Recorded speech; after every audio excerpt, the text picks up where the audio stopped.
안녕하십니까. 안녕하십니까. 네.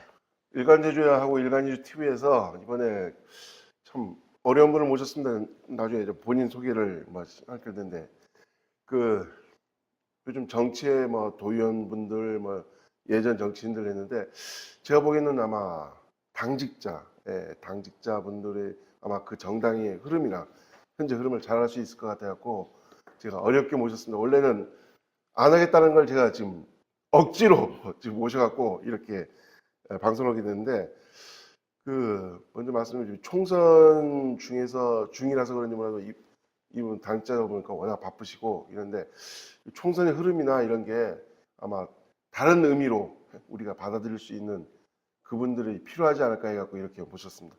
안녕하십니까? 예, 안녕하세요.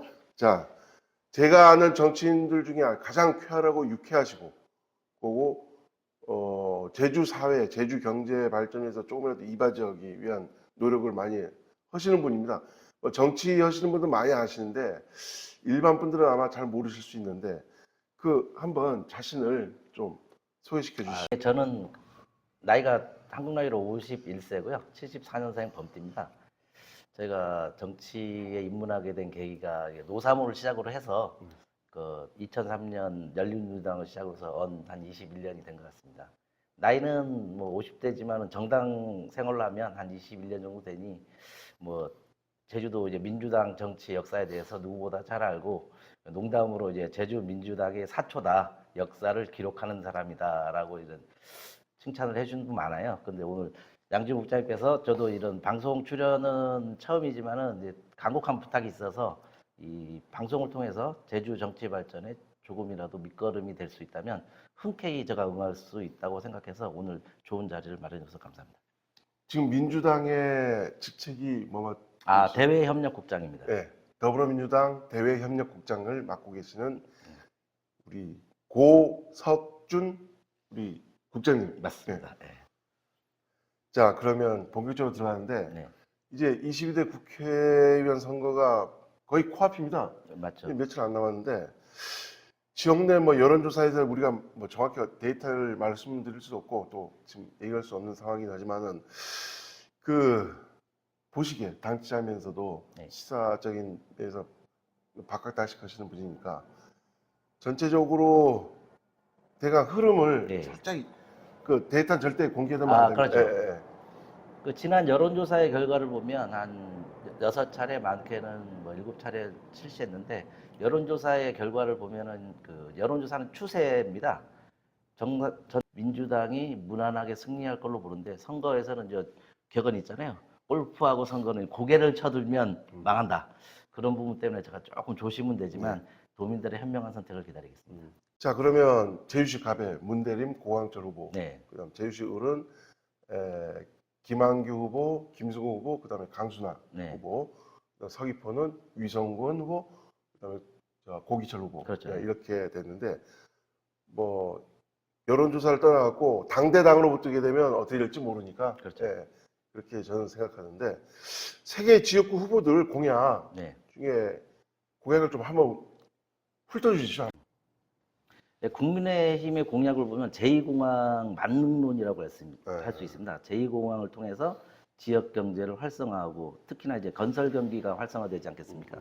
그런 부분을 통해서 지역 경제는 건설 경기가 차지하는 비중이 높다고 봅니다. 그런 부분에서는 저도 동의는 하지만 도민들의 첨예하게 갈등이 있는 사안이어서 꼭 제2공항을 유치해야만이 뭐 제주 경제를 살 수 있다는 말은 좀 어불성설 같기도 합니다. 그리고 저희 민주당의 정책은 보편적 복지 정책 위주로 가고 있습니다. 뭐 요양원 간병비 건보료 적용이라든가, 경로당 주 5일제 뭐 점심을 주겠다, 24시간 어린이집 전문병원 건립, 이런 이 복지 정책에 좀 초점을 많이 맞추고 있고요.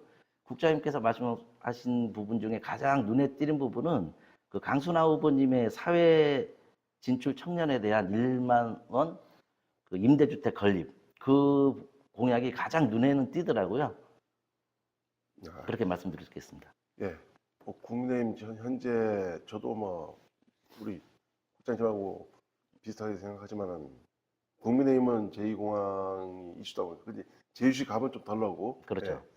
제주시 을하고 서귀포 지역은 어쨌든 근접한 지역이기 때문에 그렇죠. 제2공항이 이슈가 필요한데 국민의힘 제2공항 하는 것은 맞고 그다음 민주당은 아까 제가 복지 쪽에 했지만 그 정권에 대한 그 뭐라고 해야죠? 정권에 대한 심판론? 그렇죠. 네, 정권에 대한 심판론 이런 식으로 하고 강순화 후보님은 아예 제2공항 반대. 그렇죠. 예, 민주당 후보들은 좀 중간적인 위치에서 갈등 해소가 해결 그렇죠. 우선이다고 절차적 민주주의를 좀 그렇게 강조하고 있고요. 말씀하셨는데 강순화 후보는 그런 상황에서 무조건 반대. 예. 이렇게 대비되는 걸로. 그럼에도 불구하고 그 소수 정당이지만은 강순하 후보님께서 낸 공약 자체는 정말 괜찮은 공약이라고 네. 생각합니다. 네, 그 국민의힘을 뭐 비판하는 건 아닌데 국민의힘이 총선 앞둬갖고 뭐 전략공천 문제도 있었고 네. 기존 후보 외면으로 인해 갖고 도당위원장님 탈당하시고 허영진 위원장님 탈당하시고 이거 솔직히 국민의힘에서는 악재가 계속 그렇죠. 터졌다고 네.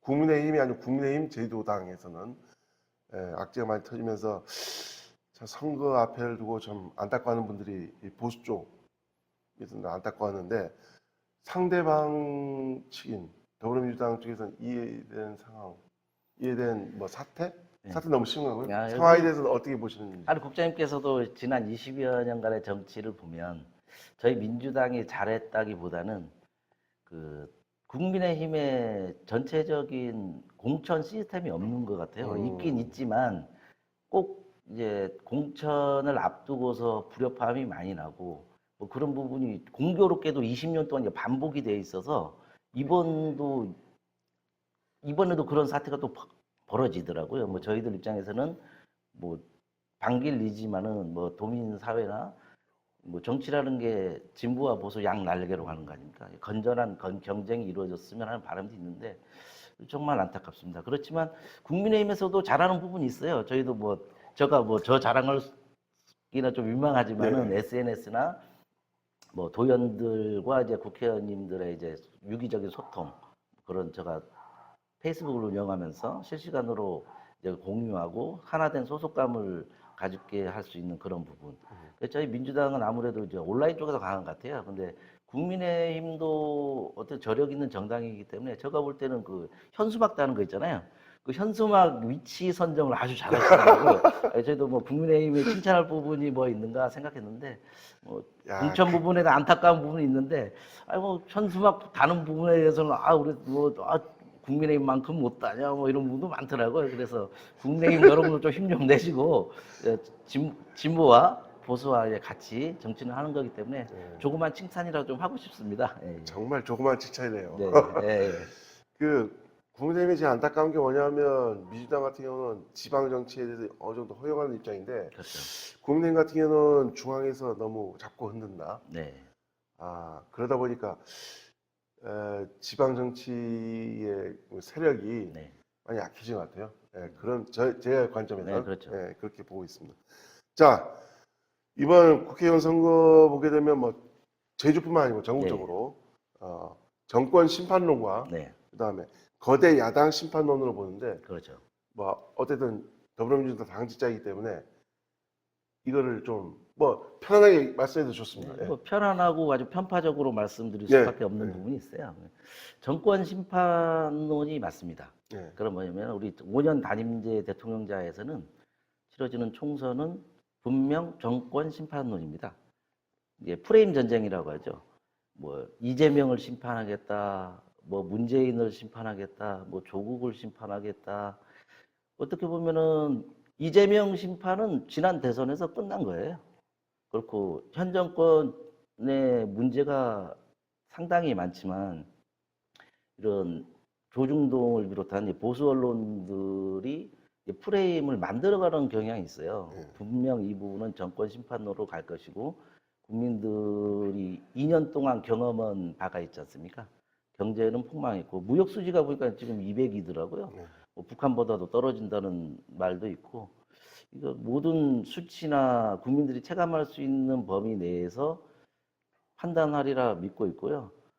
정말 그 허심탄회하게 이야기하면 양국장님도 정치를 많이 봤지만 저는 우리 지금 정당 정치가 여당이 없기 때문에 초래된 결과입니다. 야당만 있어요, 제가 볼 때는.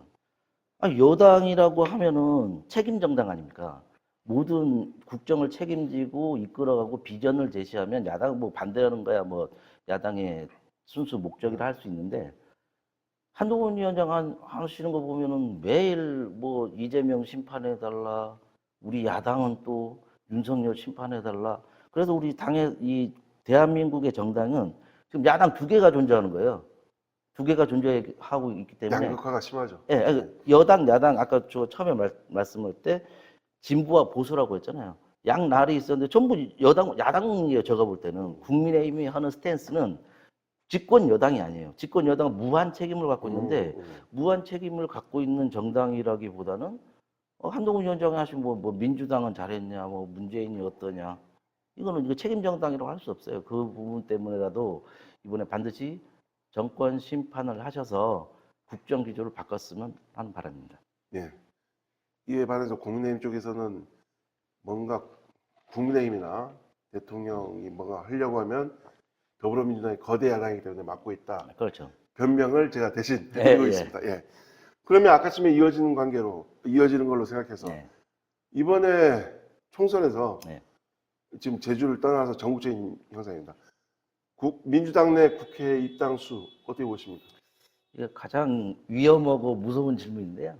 국민들의 심판을 이제 기다리는 과정에 있습니다. 정말 떨리는 말씀이고 저희가 많으면 좋겠죠. 많으면 좋다고 뭐 내심을 표현하자면은 뭐 메썩메썩 하잖아요. 그 부분에 숫자로 말하기엔 되게 조심스러운데 과반수 넘을 것이다. 과반수가 목표가 되지 않을까 싶습니다. 그리고 총선 의석수를 비교해 보면 국민의힘이 가장 적었을 때가 103석이에요. 지난 21대 총선인데 그때가 103석이었는데 지금 여론을 취합해 보면 그 밑으로 지금 핵심이 국민의힘이 두 자릿수의 의석을 획득할 수 뭐 있냐. 최소 90석. 세 자리를 제가 볼 때는 국민의힘이 세 자리 의석수를 유지할 수 있냐 없냐. 이게 큰 관전 포인트가 될 것 같아요. 저희 민주당이 뭐 150석이니 뭐 이러니 해도 이제 범야권을 통해서 들리는 숫자는 알고 계시잖아요. 조국 신당. 제가 뭐 민주당의 뭐 도당의 당직자이기 때문에 이런 숫자를 말씀드리는 건 좀 조심스럽네요. 네, 알겠습니다. 이번 정치와 별개로 우리 고 국장님을 좀 알려야 된다는 생각이 드는데 지금 SNS 하시잖아요. 그 SNS라고 하면은 저희는 페이스북만 하고 있습니다. 뭐 인스타도 하긴 하는데 인스타는 좀 많이 활용은 안 하고 페이스북을 많이 하고. 우리 국장님 SNS 보면은 네. 지역 경제 살리기 프로젝트를 예, 운영하고 계시는데 예. 그 상당히 좋더라고요. 보니까 아. 그 뭐 해장국집 네. 무슨 자그마한 뭐 분식집 이렇게, 네. 이렇게 홍보하시면서 뭐 이게 국민의힘 쪽도 봤으면 좋겠지만 네. 어떤 더불어민주당 당원들하고 뭐 지인들 이렇게 여기서 보고 있는데 제가 보기에도 상당히 좋아 보이는데 어떻게 하게 됐는지. 저희가 뭐 처음 그 페이스북을 운영한 지는 제가 오래됐는데 제가 대협력국장을 작년에 맡으면서 예. 뭐 더 적극적으로 뭐 어떻게 보면 이번 총선을 대비해서 이제 제가 그 컨텐츠를 보강해 왔어요. 정치 이슈로만 하면 너무 딱딱해서 우리 지역의 소상공인, 자영업자, 음식점 위주로 우리 윤석열 정부가 챙기지 못하는 소상공인, 자영업자를 이제 제주도당의 일개 당직자가 할 수 있는 일이 무엇인가를 찾게 됐어요. 그래서 고민하다가 제가 이제 지속적으로 하다 보니 많은 관심을 가져주고 뭐 저 페이스북을 보고 찾아와 주셨다 그런 말씀 드릴 때 정말 보람을 느끼고 지금 우리 정당의 위기가 뭐냐면 말잔치잖아요.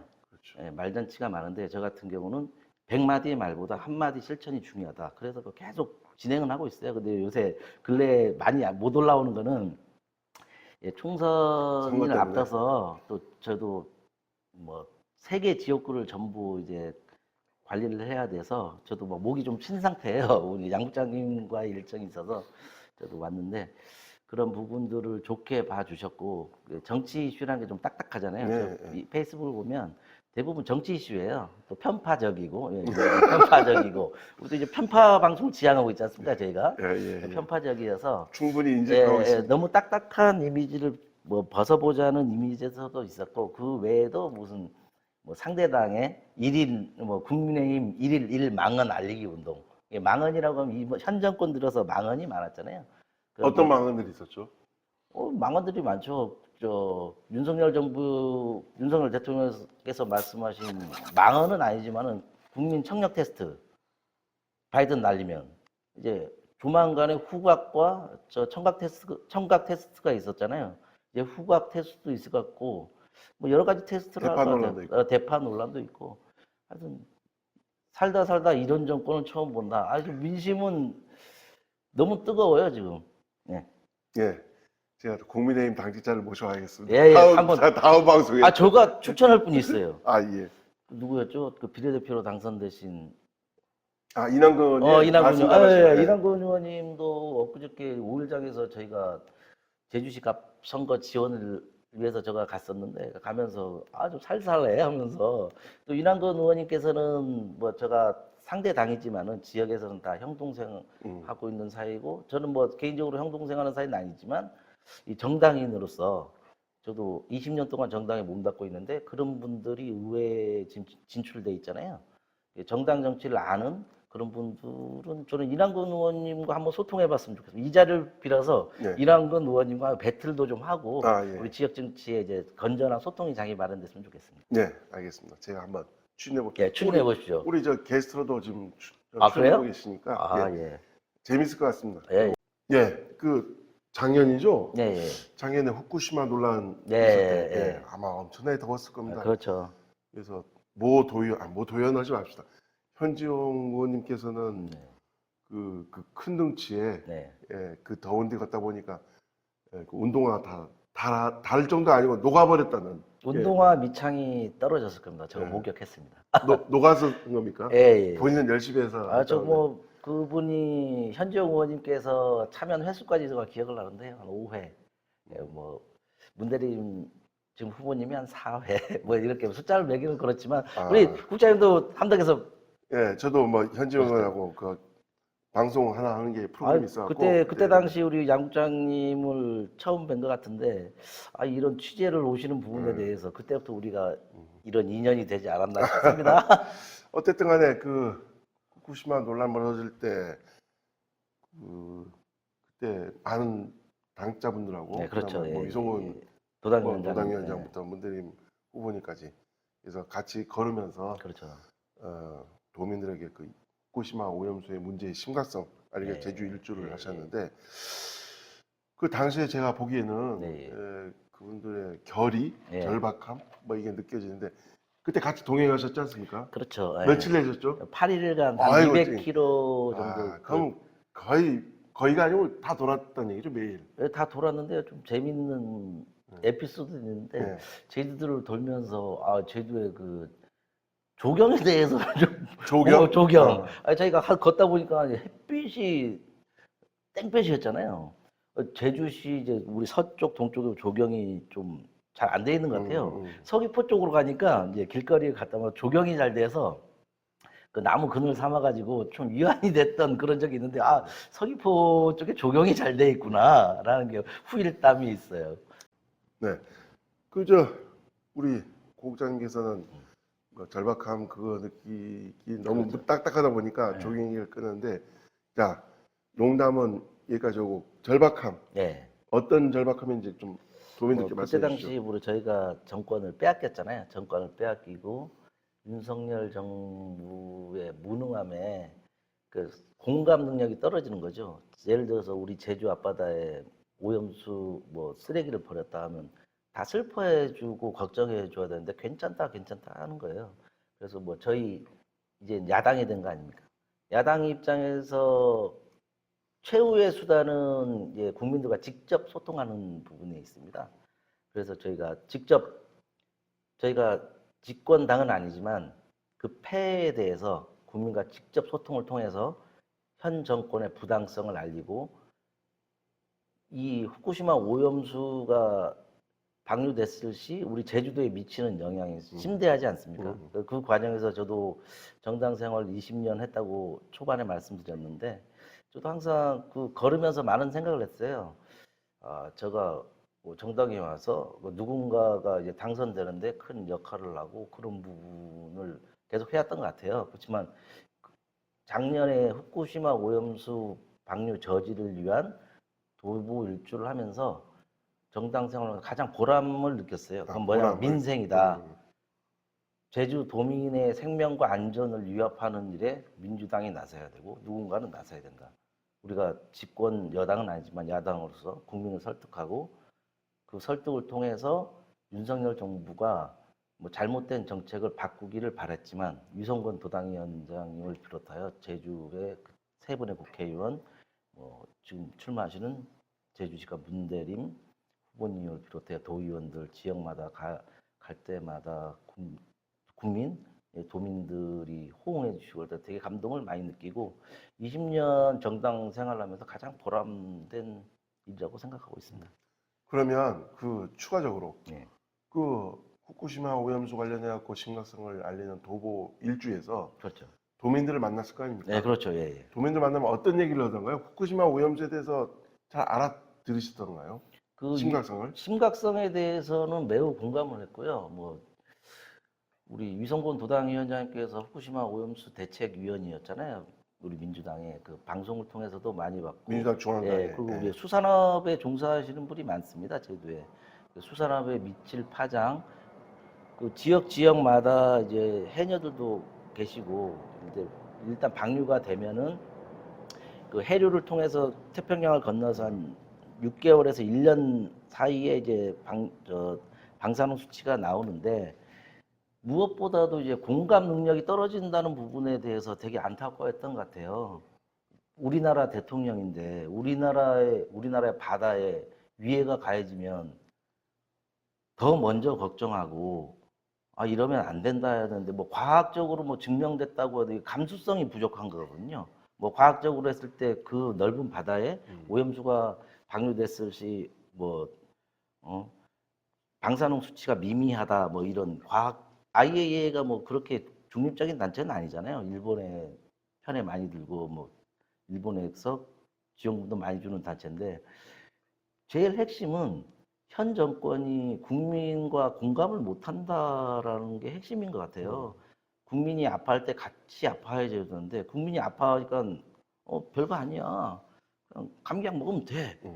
이런 정부 하에서 산다는 게 너무 불행하지 않습니까? 예. 그래서 저는 그 심각성을 알리고 그로 인해서 도민들과 직접 소통을 통해서 저희 민주당이 인식이 많이 좋아졌고 뭐 그거와 직접적인 연관은 없지만 이번 선거에서도 그런 진정성을 알아주셔서 뭐 도민들께서 그래도 저희에게 20년이지만 누가 보면 뭐 장기 너무 많이 했다 바꿔야 된다 하지만 도민과 국민이 원한다면 뭐 오래 할 수도 있는 거 아닙니까? 미국을 보면은요, 미국에는 뭐 9선 의원들, 10선 의원들 많습니다.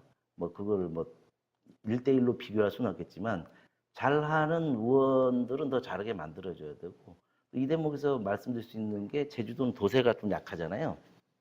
다선 의원이 필요합니다. 예전에 뭐 강창일 의원님이 4선 했었고 김은남 의원님 뭐 3선, 김재원은 3선 했는데 왜 다선도 필요하냐면은 국회 의석이 3석밖에 안 돼요.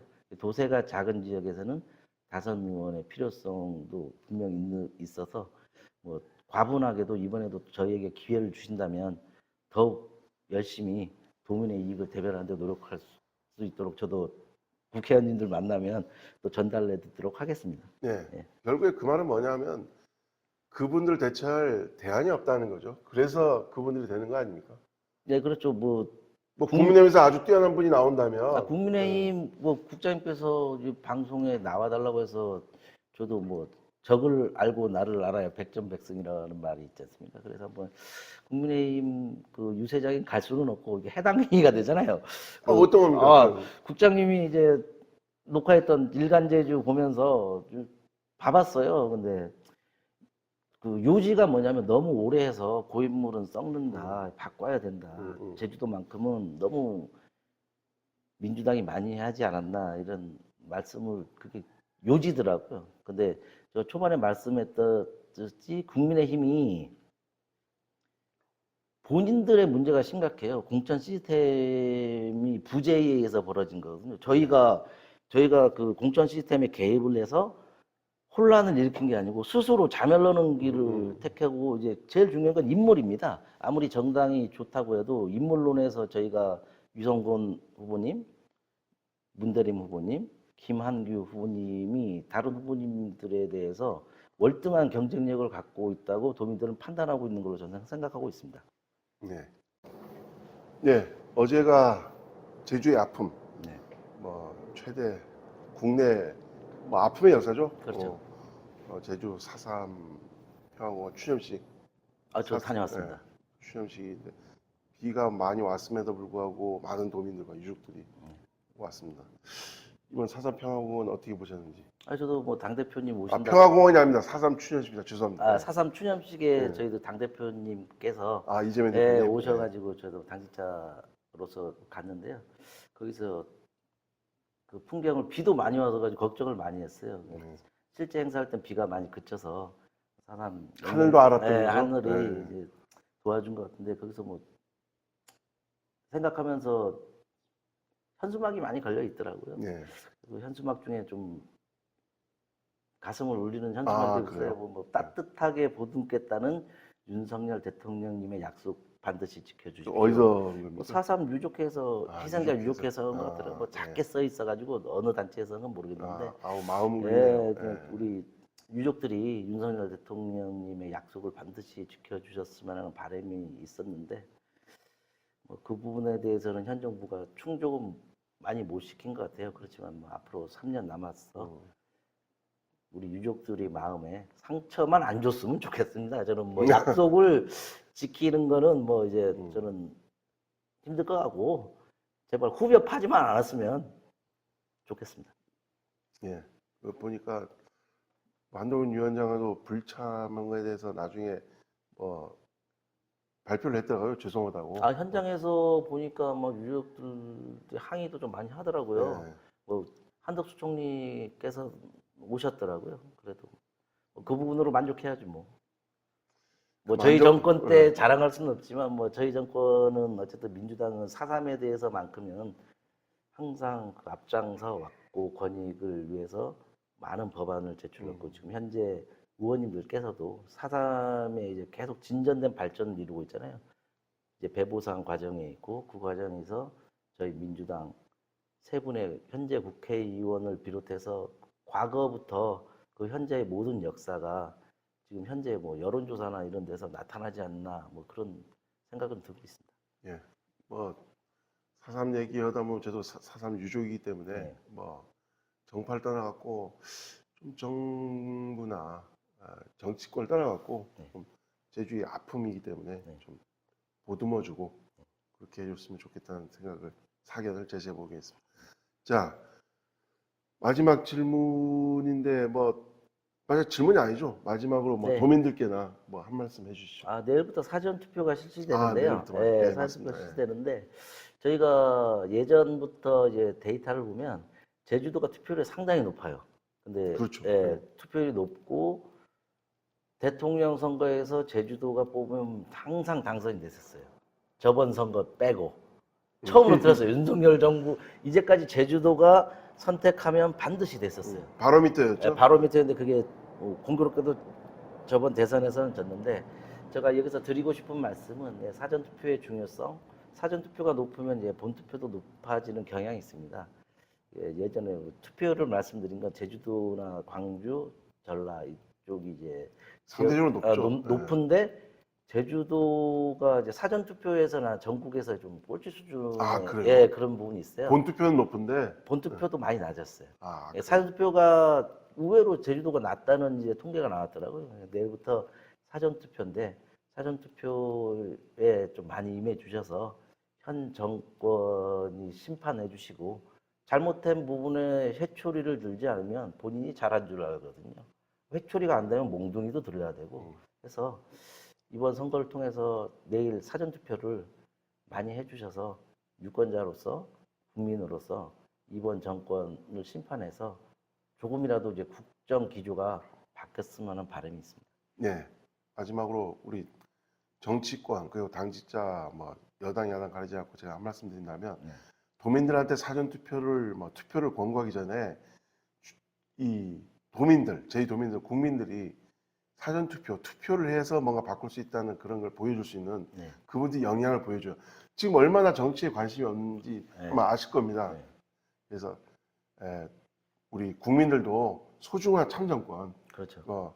그걸 발휘해야 되겠지만 정치권에 계신 분들도 이분들이 정치를 관심 가지게끔 어떤 방안을 마련해 주십사 하고 간단히 마무리하도록 하겠습니다. 고맙습니다. 네, 감사합니다.